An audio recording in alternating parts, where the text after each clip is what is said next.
Maka Rasulullah pernah ditanya, "Ya Rasulullah, ada orang baik agamanya, bagus ibadahnya, tapi dia meneteskan air mata orang tuanya, dia mengecewakan orang tuanya. Apa kata Nabi? Anak itu jangankan masuk surga, baunya surga dia tidak akan dapat." Bersyukur kita yang masih hidup orang tuanya, meskipun sakit, meskipun menderita orang tua kita, lalu kita merawatnya bertahun-tahun. Ketahuilah, orang tua yang dirawat itu Allah tersenyum kepadamu karena engkau merawat orang tuamu. Tidak semua anak diberikan kesempatan untuk merawat orang tuanya. Umar bin Khattab pernah bertanya, "Ya Rasulullah, saya tahu tidak mungkin saya melihat wajahnya Allah di dunia. Saya tahu tidak mungkin saya bisa melihat Allah di muka bumi ini. Tapi saya mau ingin bagaimana supaya Allah tersenyum kepadaku."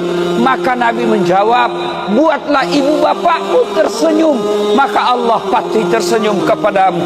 Saudaraku, pulang lebaran ini, buat ibu bapakmu tersenyum, kasih hadiah yang terbaik, hibur dia, buatlah kalian dia bertemu kepadamu, maka Allah pasti tersenyum kepadamu.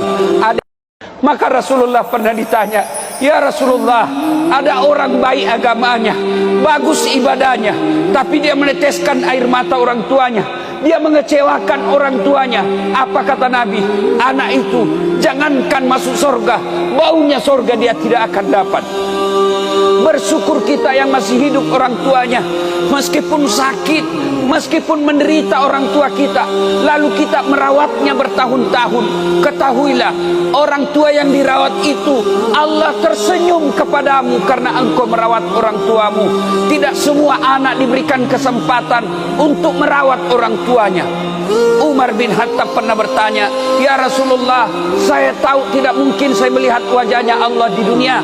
Saya tahu tidak mungkin saya bisa melihat Allah di muka bumi ini. Tapi saya mau ingin bagaimana supaya Allah tersenyum kepadaku."